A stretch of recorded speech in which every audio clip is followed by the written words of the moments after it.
Вы глядзіце і слухаеце свабоду прэміум. З Прагі вас вітае Сергей Абламейка. Ці сапраўды эканоміка Беларусі настолькі моцная, што зможа вытрымаць заходнія санкцыі? Або санкцыі ўсё ж дасягнуць сваёй мэты і прымусіць рэжыму Беларусі пачаць дыялог з грамадствам? Пра гэта і пра іншае мы пагаворым з эканамістам Ярославам Романчуком. Добрый дзень, Ярослав. Прывітанне. Як бы вы ацэнілі стан беларускай эканомікі на пачатак кастрычніка 2021 году? Гэта паступовы рост, стагнацыя ці крызіс? Ніхто не спадзяваўся, што ў беларускай эканоміцы ў 2021 годзе будзе такі вельмі добры экспартны патэнцыял, таму што пашанцавала з цэнамі на энерганосьбіты, на металы, на прадукты дрэваапрацоўкі, з хіміяй, таму што тое, што мы бачым, гэта беспрэцэдэнтны выпадак, калі экспарт тавараў вырастае на 38 амаль адсоткаў, калі экспарт тавараў краіны еўразвязу павялічваецца больш, чым за 2 разы. І гэта збалансуе бюджэт, гэта дазваляе атрымаць валютную выручку, гэта тое, што дазваляе па сутнасці забяспечыць такую адносную макраэканамічную стабільнасць. І тыя пагрозы, якія гучалі з пункту Еўрапейскага Саюза, Амерыкі, санкцый, яны яшчэ не пачалі дзейнічаць. І в этом контексте, калі Беларусь дамовілася з Расіяй наконт фінансавых потокаў, стан эканомікі, можна сказаць, задавальнянны для таго, каб не дапусціць некага абвалу ні курса, не абваліць заробкі, а не пенсіі. Так што бюджэт у гэтым годзе будзе недзе у эквіваленце 25 мільярдаў даляраў, што дазваляе, безумоўна, фінансаваць не толькі сілавыя структуры, але шмат чаго ў нашай краіне. Так што тыя людзі, якія спадзяваліся на тое, што Лукашенко ў 2021 годзе сутыкнецца з падобным крызісам да 2011 года, яны разачаруюцца, таму што такого крызіса няма. Гэта перш за ўсё праца Нацыянальнага банку, які не друкуе грошы. Ну і таксама тая макраэканамічная знешнепалітычная сітуацыя, якая склалася і забяспечыла экспарт беларускіх тавараў. Ну, ваша ацэнка зразумелая, это даволі пазітыўна гучыць. Хаця цяпер можна пачуць розныя ацэнкі стану беларускай эканомікі, ад самых драматычных да зусім заспакаяльных. Шмат хто кажа, што беларуская эканоміка мае вялікі запас трываласці. Але ці змянілася хаця б што-небудзь для беларускай эканомікі за 4 месяцы жыцця ва ўмовах амерыканскіх і еўрапейскіх санкцый? Калі мы паглядзім на тыя, калі гэтыя санкцыі будуць уведзены, то пры канцы гэтага года, у 2022 годзе, гэтыя санкцыі пачнуць дзейнічаць. Калі санкцыі дзейнічаюць супраць нейкіх фізічных асобаў, гэта ввогуле ніякага ўплыва не мае, таму што яны могуць перапісаць бізнес, ператварыцца ў іншыя прадпрыемствы. І нездарма, пачынаючы з пачатку лета, беларускі ўрад засекрэціў лічбы, якія тычацца менавіта экспарту тых тавараў, прадпрыемствы якіх папалі пад санкцыі. Мы можам цяпер казаць, якія, напрыклад, экспартныя потокі нафтапрадуктаў, машыны, аўтамабілі будавання, хіміі, таму што ўсё гэта пад санкцыямі. Так што у сітуацыі, калі 35-40% статыстыкі ўжо афіцыйна для ДСП і сакрэтнай, мы можам толькі меркаваць по некім ускосным прызнакам, ці што зробіцца эканомікай. Але мы паглядзім на бюджэт, выкананне бюджэту за 8 месяцаў, то мы бачым, што там, па сутнасці, нават прафіцыт нейкі стварыўся, што тыя нават ацэнкі Міністэрства фінансаў, якія былі на пачатку года, што будзе дэфіцыт 6 мільярдаў рублёў, ён яшчэ пакуль не матэрыялізаваўся, таму што ніхто, нават улады, не спадзяваліся, што такая добрая кан'юнктура будзе па экспарце. Прадпрыемствы экспартуюць, плацяць падаткі, і гэта падаткі паступаюць у бюджэт, і няма нават асобнай такой патрэбы для таго, каб скарыстацца з пазыкамі, а не з Расіі, а не з Кітая. Так што рэсурсы яшчэ ёсць, рэзервы, але той факт, што Міністерства фінансаў мае намер пагнаць падаткі з власнікаў кватэр на наступным годзе, сведчыць пра тое, што яны зноў думаюць пра нейкія іншыя крыніцы забеспячэння бюджэтнай стабільнасці і думаюць гэта за кошт хатніх гаспадарстваў, а таксама за кошт прадпрымальнікаў, якія таксама падпадуць пад іншыя падаткі. Ну вось цяпер рыхтуецца 5-й пакет еўрапейскіх, прынамсі, санкцый у кастрычніку, а ранейшыя еўрапейскія і амерыканскія санкцыі запрацуюць у канцы года, у пачатку наступнага. Пра іх дзеянне таксама ходзяць розныя думкі, можна прачытаць і нехта прарочыць эканамічны крах, нехта кажа, што эканоміка, асабліва з падтрымкай Расіі, усё роўна вытрымае любыя санкцыі. Як лічыце вы, калі санкцыі цалкам запрацуюць, гэта будзе адчувальна для беларускай эканомікі? Зноў мы кажам пра падтрымку, перш за ўсё, альбо пра цярпенне людзей. Бачым, што на пачатку восені заробкі ў эквіваленце складаюць $580, ну сярэдняя, ну медыанна будзе 450-480. Таксама гэта ўзровень, які далёкі да крызіснага, крытычнага. І нават калі заробкі будуць на $100-150 менш, зноў гэта тое, што ўлады патлумачаць вайной, таму што стан вайны, які яны казалі, ёсць з краінамі Еўразвяза, з Злучанымі Штатамі. Ну і так, мы павінны зацягнуць паясы, ну але не таму, што мы там дрэбна кіруем нашай эканомікай, а таму, што вось супраць нас ваююць, і мы павінны абараняцца, на што таксама патрэбныя кошты. Так што Лукашенко зноў мае гэту вось апраўдалаўку, ну а зноў тое, што з Расіяй сёння адбываецца, гэта перш за ўсё па нафтапрадуктах накіравалі з балтыйскіх партоў у расійскія. Мы не ведаем, як будуць гандляваць, напрыклад, калійнае ўгнаенне, ці знойдзе шлях да знешніх рынкаў калійнае ўгнаенне. Мы таксама гэта не можам прадугледзець.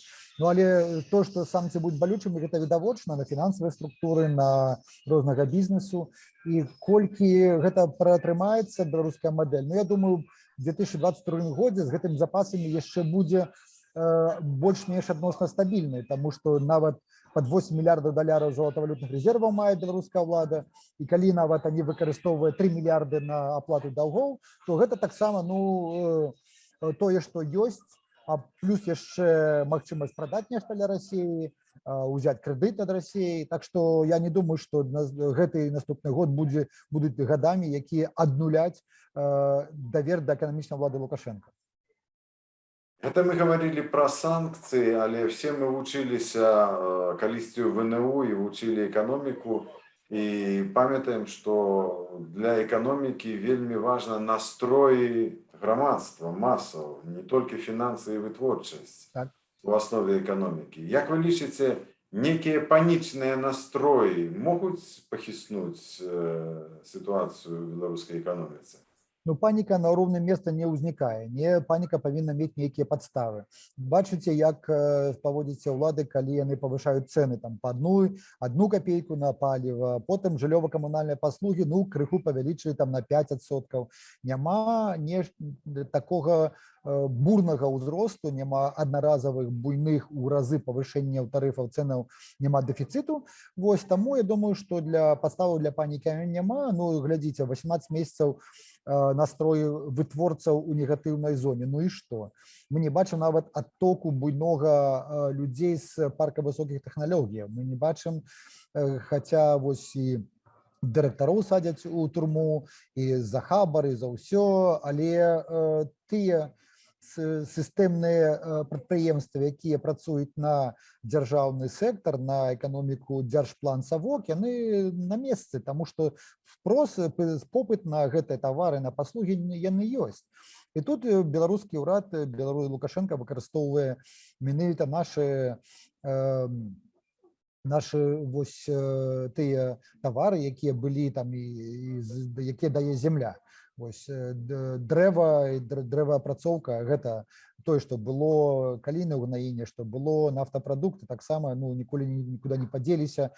Так што я думаю, што Праблемы для беларускай улады пачнуцца тады, калі совокупныя доходы бюджэту будуць менш за 15 мільярдаў. Нагадаю, што ў гэтым годзе яны будуць недзе 25 мільярдаў, так што падушка нейкая бяспекі яшчэ ёсць. Ну а настроі зноў калбаса ёсць, сала, чарка, шкварка ёсць, транспарт ходзіць, і гэты беларускі рэжым забяспечвае нейкае функцыянаванне гэтай мадэлі. Ну а на іншыя людзі, тыя, якія выказвалі нейкія патрабаванні палітычнага характару, дзяржаўна грамадскага характару. Ну, ведаеце, калі паўмільёна людзей актыўна з'язджае, мільён яшчэ працуе за межамі краіны, а хто будзе прадстаўляць гэты людскі патэнцыял для таго, каб менавіта вось гэтыя новыя патрабаванні ўладзе прад'яўляць. Такіх проста людзей у Беларусі сёння няма.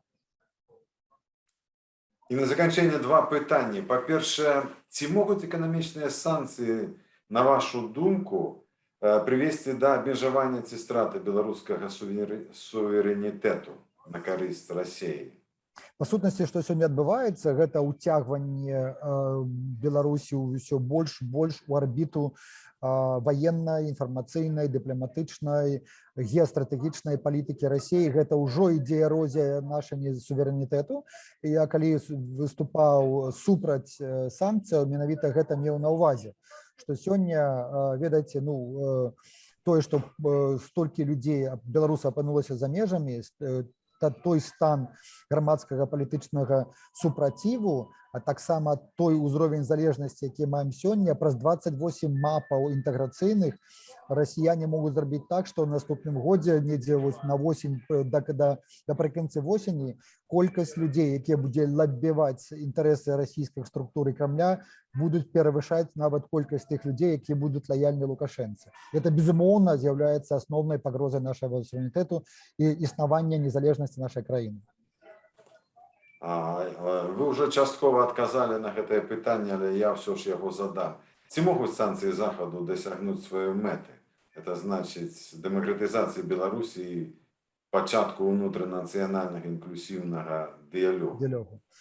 Ведаеце, калі еўрапейцы, амерыканцы вводзяць санкцыі, трэба вельмі добра разумець, якія часавыя параметры маюць на ўвазе яны. Год гэта нерэалістычна. 5 гадоў, ну гэта можа быць, але за 5 гадоў Беларусь можа страціць сваю незалежнасць. Таму ў кароткатэрміновай перспектыве выкананне беларускімі ўладамі той повесткі дня, якія маюць на ўвазе аўтары санкцый, нерэалістычна. Замест дыялогу мы маем яшчэ большае закатванне ў асфальт грамадскай палітычнай суполкі, замест дыялогу і некага спробы адматаць вось узад, мы бачым актыўную пракрэмлёўскую палітыку, якая ўцягвае яшчэ больш беларускія ўлады у сваю арбіту інтарэсаў. Так што гэтыя санкцыі не даюць тога эфекту, на які размяркоўваюць, на які разлічваюць іх аўтары. І гэта, безумоўна, з'яўляецца трагедыя тых людзей, якія застаюцца ў Беларусі і працуюць вось у тым грамадстве, якое знаходзіцца ў стане шоку, страху, дэпрэсіі і некага такога унутранага прыглушанага гневу. Тым больш, што, як паказваюць апошнія апытанні Chatham House, Лукашенко, маючы падтрымку недзе 30% беларусаў, ён пры дапамозе свайго ОМОНа права можа кансалідаваць яшчэ столькі ж і сказаць, што, ведаеце, я ўж зноў народным прэзідэнтам стаў. Так якое выйсце з гэтай сітуацыі? Выйсце з сітуацыі непроста цяпер, таму што ўжо трэба думаць, як адматаць наадварот, як наладзіць зноў масты для палітычнай грамадскай працы ўнутры краіны. І так бо інакш я бы не раіў уводзіць санкцыі вось у такім рэжыме, які наводзіцца, таму што яны зноў б'юць па фундаменце, па святых, святая святых, пра нашай суверэнітэце незалежнасці. І тое, што калі праз год, праз два не будзе ніякага далёгу, ніякага змены ў гэтым стане, то я думаю, што размаўляць жа мы будзем з генераламі, з палкоўнікамі, з тымі людзьмі, які будуць алюстроўваць уже іншы зусім ваенна-палітычны рэжым нашай краіне. Так што санкцыям няма, ёсць патрэба на нейкі інклюзіўны дыялог, і для гэтага нават можна выкарыстоўваць патэнцыял і аўтарытэт таго ж Зенона Станіславовича Пазняка, каб ён паехаў у Украіну і паспрабаваў з как бы з чыстага ліста, калі можна так сказаць, паспрабаваць размаўляць з беларускімі ўладамі. Дзякуй, Ярослав. Дзякую. Вы глядзелі і слухалі канал Свабода Прэміум. На сувязі з Прагай быў эканаміст Ярослав Романчук. У Празе для вас працаваў Сергей Бламейка. Абавязкова падпішыцеся на наш канал, калі вы яшчэ гэтага не зрабілі.